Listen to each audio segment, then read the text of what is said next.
कल्याणपुर सीमांत नगर का ये दल है और दल नायिका है पुष्पा जोशी। आज उत्तरायणी कौतिक का 9वां दिन, आज की घोड़े प्रतियोगिता की पहली प्रस्तुति। कल्याणपुर सीमांत नगर दल नायिका पुष्पा जोशी।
हमारे निर्णायक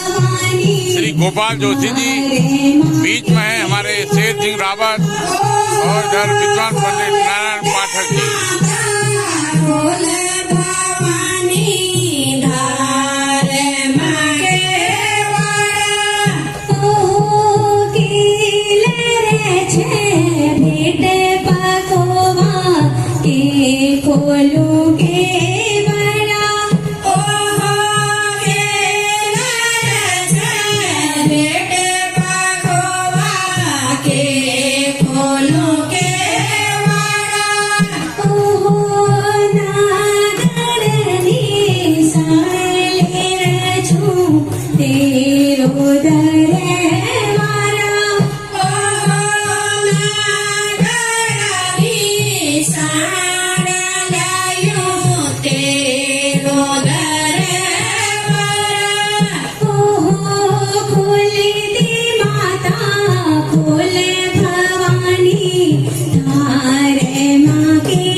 भागीरथी को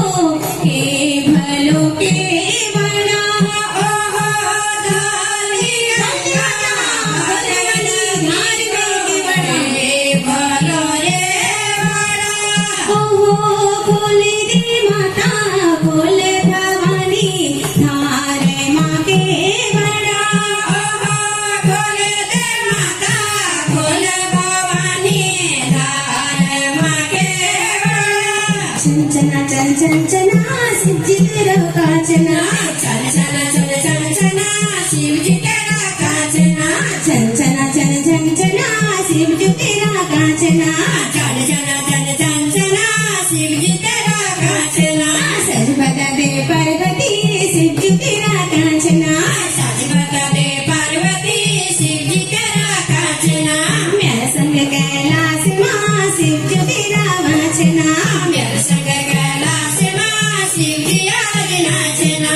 अलगुड़ में मेल लगी रो अलगुड़ में मेल लगी रो नंद देवी डोले उठी रो नंद देवी डोले उठी रो चंचना चल चंचना शिव जी तेरा वांचना चंचना चल चंचना शिव जी मेरा वांचना सच बता दे पार्वती शिव जी तेरा कांचना सच बता दे पार्वती शिव जी तेरा कांचना सच बता दे पार्वती शिव जी तेरा कांचना ओ लखनऊ में मेल लगी रो लखनऊ में मेल लगी रो गोमती किनारे डोले उठी रो गोमती किनारे डोले उठी रो चंचना चल चंचना शिव जी तेरा कांचना चंचना चल चंचना शिव जी तेरा वांचना सच बता दे पार्वती शिव जी तेरा कांचना सच बता दे पार्वती शिव जी तेरा कांचना सच बता दे पार्वती शिव जी तेरा कांचना सच बता दे पार्वती शिव जी तेरा कांचना शिव जी तेरा कांचना शिव जी तेरा कांचना शिव जी तेरा कांचना शिव जी तेरा कांचना शिव जी तेरा कांचना शिव जी